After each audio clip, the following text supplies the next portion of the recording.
My friend, I'm really glad to be joined by you today. Man, it's a pleasure. Can't believe. Thank you very, very much for clicking this video.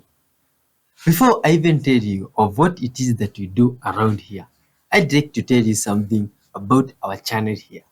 My friend, at Happiness Headquarters, we are always on a mission to spread love, peace, honesty, and forgiveness to the whole world.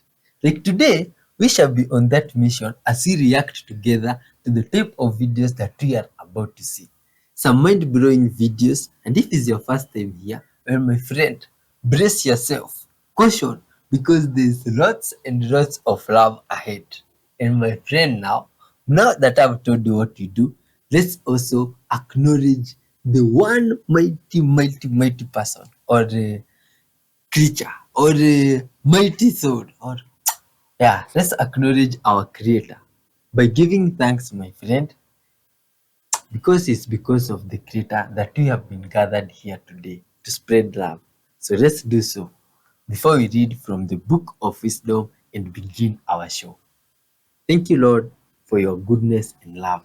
Thank you for peace and kindness. Thank you for this wonderful soul, Father, that you created and have enabled them to join us today. All glory and honor belong unto you, Father. Thank you, dear Lord, for that is saying enough that today is a good day, Father, to spread our message of love to the whole world. Guide us through as we react to these videos and fill us with your spirit. In Jesus' mighty name, we do pray, trusting and believing. Amen. Now, before we dive in, my friend, I'd like to share something with you here.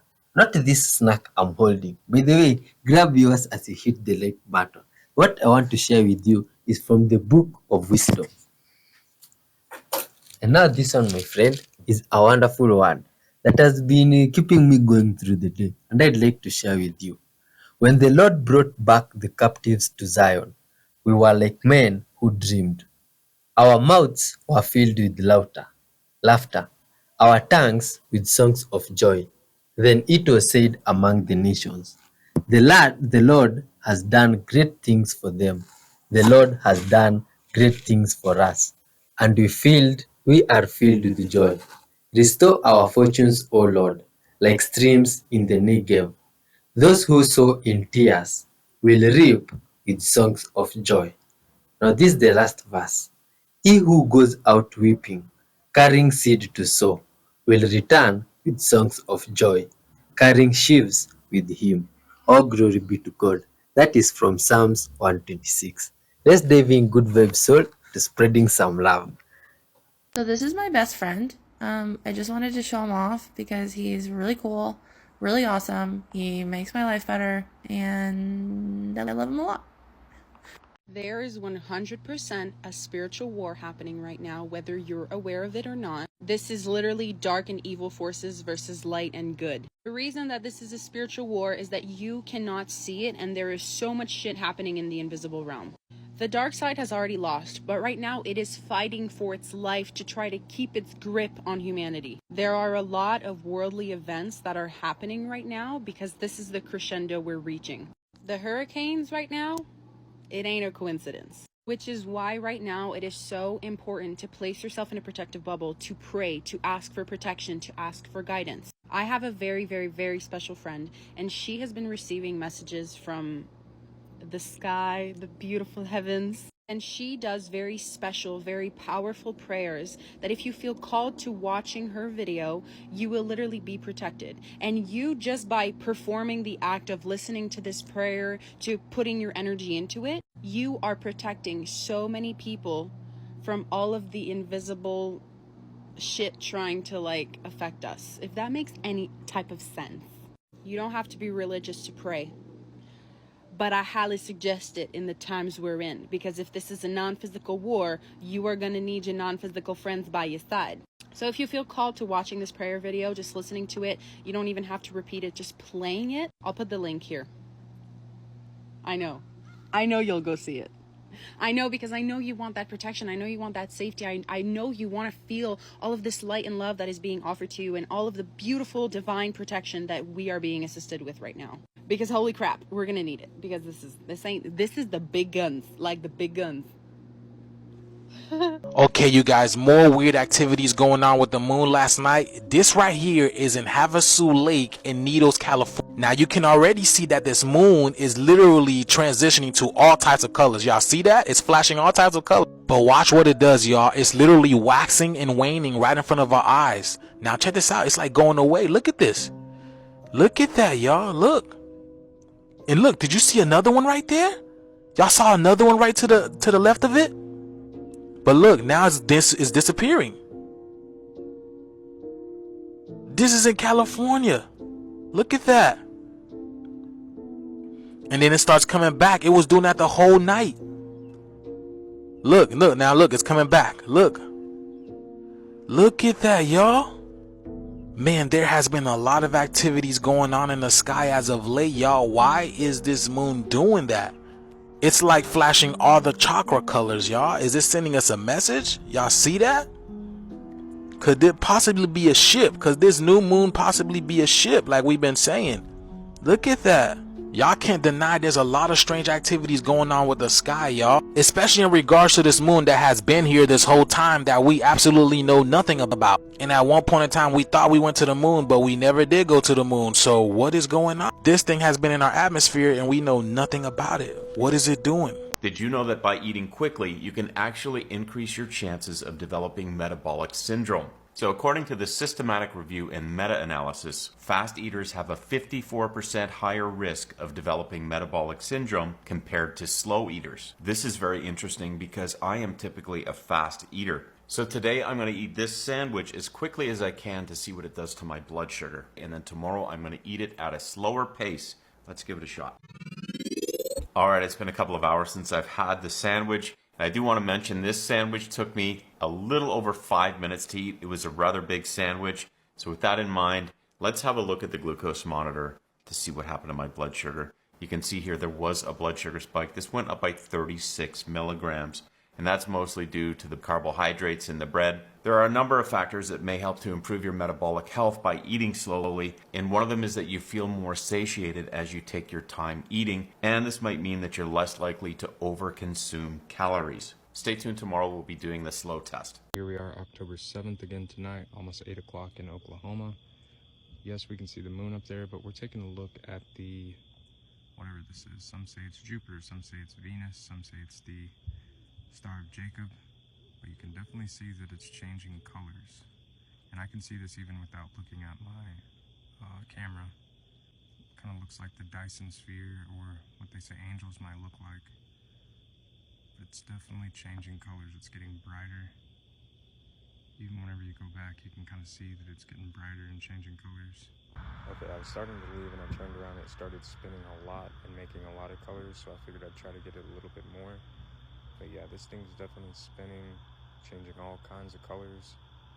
I mean, if that's what the Star of Jacob is supposed to do, or some say the Star of Bethlehem, you can even see that it's changing colors even whenever I zoom out. I can zoom back in. Yeah, the thing's definitely crazy. What do you guys think? Let me know in the comments. What are these things? Look at these weird statues, my friends. Oh my god. What's up? What could have inspired this artist? Oh, anyway, this is just made by humans being artistic. What the heck is that?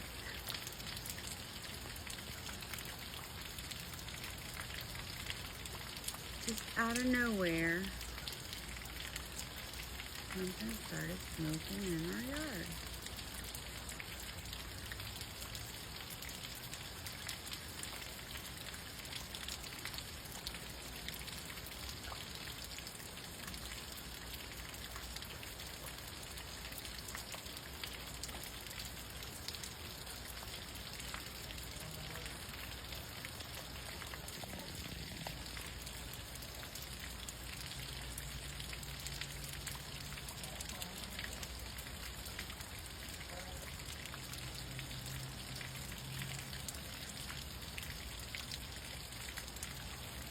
I can't tell if it's going out. Is it going out?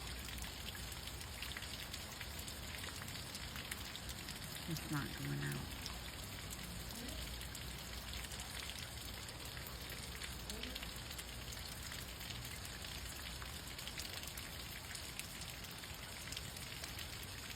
That's so crazy. I mean, nobody really would have a fire right now because it's pouring down rain again.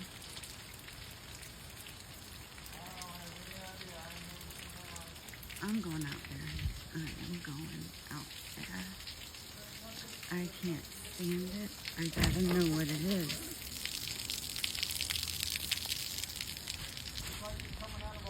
Oh, this grass. This grass is so bad. Huh? But you can see the smoke, right? Alright. Would you get away from me? What is it? Alright, I'll see you when you get here. There's something that they're not telling you. This, Disturbance 1, is going to collide with Milton, which is also going to collide with Leslie. Where will it go?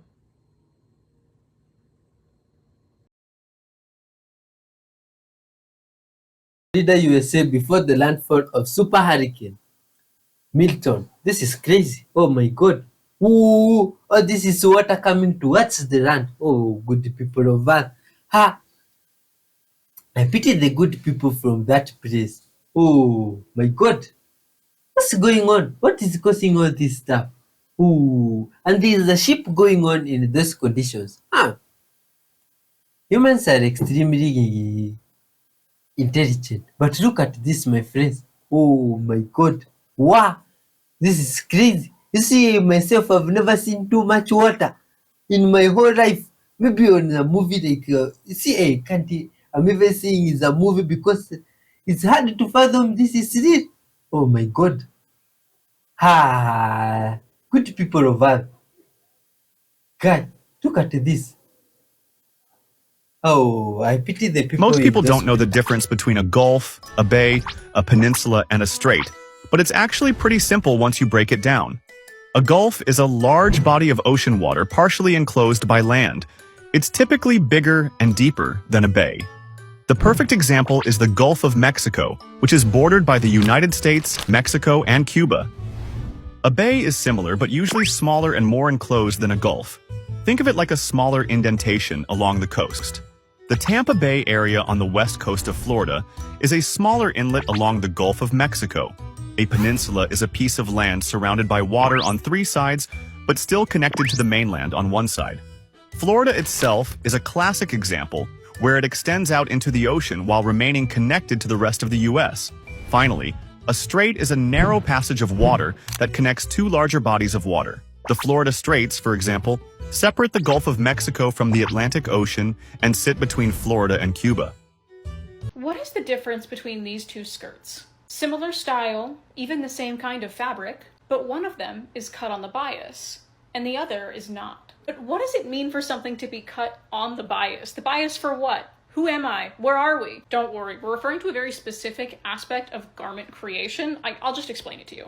Okay, so say this rectangle is a piece of fabric. So all fabrics are actually constructed of warp and weft threads. So if you're picturing a grid, the warp runs vertical and the weft runs horizontal. When you're cutting a pattern out of a piece of fabric, there are 2 ways that you can do it. You can cut out the pattern basically up and down, straight with the warp and weft, or you can rotate the pattern about 45 degrees diagonally and cut it out that way. Doing so eliminates some of the tension inherent in the weave of the fabric and gives it a little more stretch. So you end up with a garment that drapes beautifully over your curves. But a bias cut is more expensive because it uses more fabric, and it also generally takes a higher amount of skill to work with. And here are some other examples of skirts that are cut on the bias. I hope this helps. I have a challenge question for you.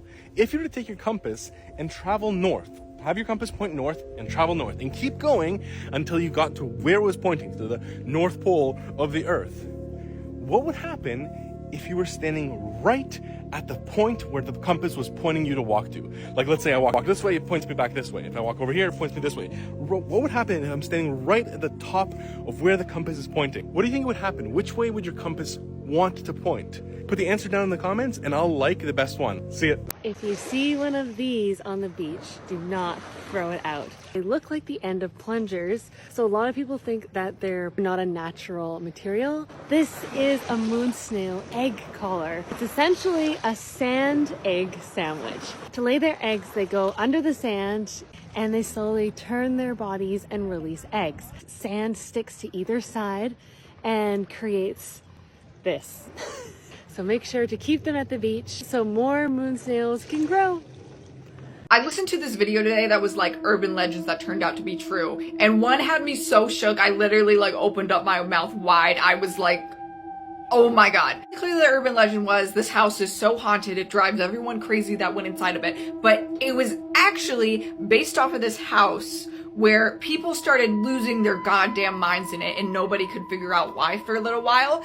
Turns out they had a datura plant growing over their rain barrel catcher thing. Leaves from this datura plant would fall into their rainwater catcher. It means they were unknowingly microdosing datura every day and making them lose their minds, because datura is a super deadly, super potent deliriant. Tiny amount of datura can make you hallucinate and have a deliriant hallucination for weeks, months. It takes forever to get out of your system, and enough of it will actually kill you, and you will actually have a horrifying death because it gives you horrifying hallucinations. People that just lived in this fucking house just thought, oh, it's just leaves, like whatever. It gets filtered out. Apparently it does not get filtered out. They had no idea how deadly that fucking plant was that was growing over their rain catcher. It shocked me so bad because if that happened to me, I don't think I would survive. If I was unknowingly microdosing myself with datura daily and slowly losing my mind because of it, that is actually my worst nightmare. I came across this video of a woman imitating a Neolithic sculpture, and I think she nailed it, but this reminded me of something about art history that I think about all the time. We have huge information gaps in art history, and the farther you go back in time, the larger those gaps are. We see statues like this and we think people 10,000 years ago made bulky, ugly stone sculptures. What I think is more true is that chunky stone sculptures last 10,000 years. They might have made the most intricate wooden carvings you can imagine, but those don't last 10,000 years, so we would have no idea they ever existed. Because intricate and delicate objects break down over time. Chunky stone objects don't. It's the same thing I think of when they find these really cool paintings in caves that are tens of thousands of years old. And then we start talking about cave people, because obviously they lived in caves. Well, they might have lived in those caves. It would be smart for them to build their shelters up against those caves. They're basically giant geothermal wells. I mean, 150 years ago in St. Louis, all the biggest mansions were built on cave systems for that natural air conditioning. But those paintings being in the caves don't mean that they were cave people. It just means that paintings that are made in caves last tens of thousands of years. Paintings that you paint outside don't. Clearly, this is where they had a fire and they had these ceremonial storytellings where they drew these. No, all it tells us is that somebody took fire, a torch, something, into this cave and would sit there and we're like, this is a nice, interesting space. Let's draw some pictures on the walls. That's all we know. That just sounds like the most teenager-y thing to do in the world to me. To fill a backpack with flashlights and cans of spray paint, go into a cave real deep until you find an interesting cavern and just paint pictures on the walls. That's teenager activities. Can you imagine if 30,000 years from now, nothing we have out here on the surface exists anymore, and all they find is this spray paint graffiti in a cave? These art historians from the year 30,000 are looking at these graffiti paintings being like, They clearly had some kind of fertility ritual in this cave. It's just so full of phallic imagery. And we also imagine that these cave drawings were made by these wrinkly old men that are telling the stories of their people, the stories of the hunt, whatever. What was the life expectancy? Like 25? They're probably like, oh, the elders of the community. They're like 32. They were middle-aged by the time they hit puberty. I just wish we would acknowledge that any artwork that is prehistorical, we are just taking a shot in the dark at the context of the artwork. More often than not, we don't have any idea who made it, what its purpose was, or if it was even considered good art at the time. Because we need to keep in mind that the best of the things that we own, we don't leave those behind. We take them with us. We pass them on to the next generation. They get used over and over again. Sometimes the stuff that lasts the longest is the stuff no one cares about that just got buried in a closet somewhere. So my personal philosophy is that any art that is around 10,000 years old or older, I get to make up the context however I want to. We know what it is and when it was made, but if we don't have some substantial reason to believe that it was made for a certain reason, we have no idea why it was made. And so I see no reason not to let my imagination run wild. And there it is. This is the 0 degree Gearless Ratchet. So there are no teeth, no pawls, no spring inside. This is a Craftsman. It has 180 teeth, which is the top of the market right now in terms of a narrow swing arc. So I'm going to demonstrate that. I'm going to put it in here and see if we can turn a fastener in this tight little space. And we can get it. You can see it'll move, but it's not dependable. So the 0 degree, which has no teeth, I'm in that narrow space, and I'm able to grab and turn that fastener with no problem. So we've applied this technology also to a ratcheting wrench. I'm trying to get it moving. Nope, it's not working. But 0 degree gearless fit. Anyway, and there it is. Wow, that's pretty incredible. When hand sewing with a needle, avoid doing this simple knot. You'll want the knot to be bigger than the head of your needle, and you'll see this one's very small. So what can happen is when you start to sew, you'll notice I pull the thread, it goes right through the fabric. Here's a much better way to hand sew. Wrap the thread around your index finger 3 times and then roll it off your finger. You'll see the thread gets all twisted together, so when I pull it tight, I get this really sturdy, thick knot. It's called the Tailors Knot. It's bigger than the head of my needle, and it's thicker than the weave of the fabric. So when I pull it tight, it's not going to pull out, no matter how much force gets put on it. I cannot be the only one that didn't know the invisible camera theory existed. So for those of you who don't know, the invisible camera theory is there's this theory that people who are neurodivergent often feel like they're being watched by an invisible camera. I used to think my parents let me watch The Truman Show with Jim Carrey to give me hints, as in like, come on, you should be figuring this out by now. There are cameras everywhere and they're watching you. And I was obsessed with there being cameras, and I did not realise this was a neurodivergent thing. I just thought that I was really weird, which I am. But is anyone else realising as you get older that you are potentially neurodivergent? And if so, did you have this invisible camera theory? Because I genuinely thought I was the only one.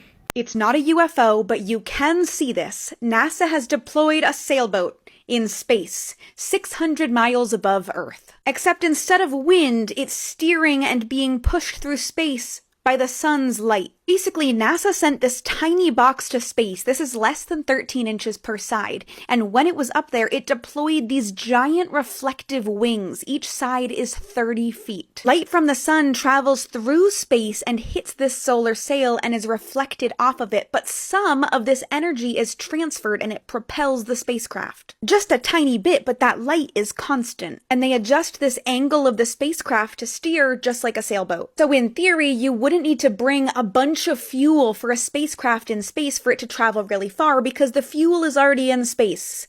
It's the sun. And because it's so large and so reflective, you can actually see it from Earth. It'll look like a bright star, and I haven't tried it, but apparently you can find it with the NASA app. The goal of the mission is to test the technology so that it can be perfected enough so that one day it can be used to bring spacecraft to the moon or Mars or even further.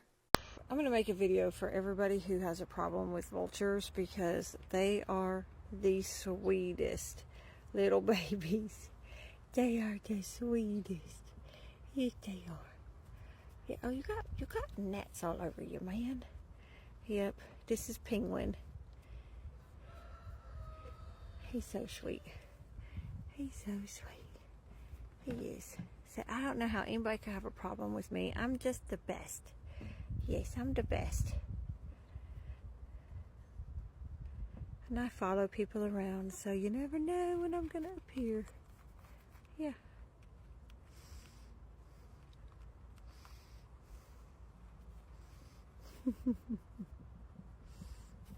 Alright, I gotta go pack up my stuff, buddy. I gotta go home. Yep, I gotta go home. My people miss me. My animals miss me too. Your nose is very runny though. I don't like that.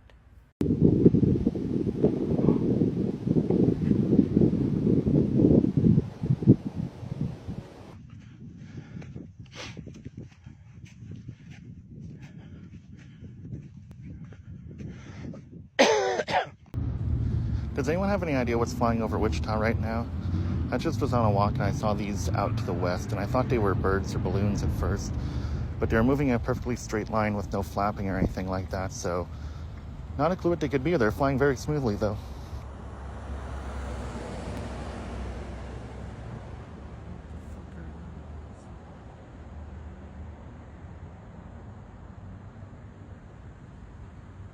Here is how demons are able to enter. Now, I had someone ask me if they have a welcome mat in front of their door, will that invite demonic spirits in? And I realized there has to be teaching on this subject. Unless that welcome mat was woven in a witchcraft coven, demons will not enter by way of a welcome mat. You have to understand that demons enter because they have received permission or legal rights. Let's make this easy to understand. Consider that the demon is a spirit being with a business proposal. It's saying, hey, look, I have a nifty plan to destroy you, but unless you're willing to sign this contract, I cannot execute this agenda. You are the vessel whom this proposal is being made to. Unless you agree with that spirit, there's no way that spirit can enter into your life. This is how matters are litigated in the courts of heaven. And it's also why Satan is referred to as the accuser of the brethren in Revelations 12 verse 10. Satan is bringing all kinds of court cases to heaven saying, look, these people have agreed, let me destroy them. And once he can present the evidence, the justice system of heaven permits him to move. Now you can come into agreement by several means. Unrepentant sin, continually engaging in the behavior motivated by that spirit, will serve as agreement. Occult activity, operating on the turf of demons, will serve as agreement. Agreeing with the lies planted in your psyche as a result of unhealed trauma will permit a demon to enter. Unforgiveness will give them permission. Extended exposure to demonic entertainment. Lastly, and unfortunately, generational curses make it such that you can inherit bad demonic contracts. Unfun facts, not devastating information, just stuff that'll take you from here to here. Number one, some of the paint in these paintings is people. There was a widely used paint in the 1800s called mummy brown that mind-bogglingly contained what it said on the tin. They gathered mummies, mostly from Egypt, mostly human, and ground them down and used them as a paint. And to add insult to injury, it was a not good paint. The color varied too widely, it cracked, it chipped, it did not last very long. It's just one of many terrible things we did with mummies over the years, so when a bunch of mummies attack Brendan Fraser, as much as I love him, I'm on their side. Speaking of creative reuse, human urine is a very useful industrial chemical. It's been used to make gunpowder, to prepare textiles for dyeing, and in medicines, and some farming hipsters are trying to bring it back as an industrial fertilizer. The point is, nitrogen is the #1 resource for humanity, so if you've got a wee bit of it, why piss it away? And speaking of things that are a little foamy, most of the dinosaur bones you've seen in museums were replicas. I've seen estimates as high as 85%, and honestly, I think this is just fine. This is for the best. Like, actual fossils are too heavy, too fragile, and too rare to just have every museum in the world have a bunch of them hanging up where kids could touch them. So they take careful castings of actual fossils and make very precise replicas out of foam. And I don't know if dinosaurs would love that, but at least they can sleep easy knowing they were treated much better than human mummies. Liquid glass is designed for refurbishing old cars. It doesn't require polishing before application and can be directly applied after deep cleaning. The full curing time is 4 to 7 days. During this period, the car can be used normally, but care should be taken to avoid contact with water. After curing, liquid glass can effectively prevent nail scratches and delay the aging of car paint.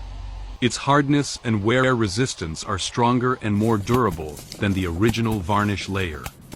The oldest nation in the world is probably not the one you think. You may watch a movie like Braveheart that's set in the 1300s and notice that there is a king of England at this time, which may lead you to believe that England was some kind of nation, but it wasn't. For most of history, a ruler might occupy a certain territory, but the boundaries were constantly in flux, and the people who lived in those areas didn't really see themselves as English or Scottish. The elite class of lords may have thought of themselves as a coherent state, but all the peasants whose resources they were living off of were not considered part of a nation. If you asked a peasant, hey, what are you? They would probably answer Catholic, or maybe mention their village or clan. It wasn't until the French Revolution that the idea came around that all the people who live in a certain area, no matter what village they're from or class they're in, should be considered a unified entity. France. So it appears that I have upset some people. Turns out TikTok did not want to know that there are flying snakes. But I regret to inform you that there are. That is a thing, yes. The flying snakes are technically gliders. I don't know if that makes it better. It might not. That's okay. There are 5 species of gliding snakes. They're alive today, right now. They're all in the same genus, Chrysopelea, and they live in Southeast Asia. Yes, they are venomous, but very mildly, in a way that is not dangerous to humans or human-sized mammals. The way this works is they climb high up in a tree, whip themselves off a branch, and then while they are in the air, very quickly, they use their ribs to flatten out their bodies, which creates a concave wing shape underneath them, which generates lift and allows them to glide for up to 100 meters. Yeah, I'm gonna show you a video. Behold, this thing. This video belongs to Nature magazine, by the way. Thank you guys for making this available online. All 5 species in this genus can glide, although the smaller ones are somewhat better at it. Also, they're pretty. Look at these things. I don't know, I think they're kind of cute.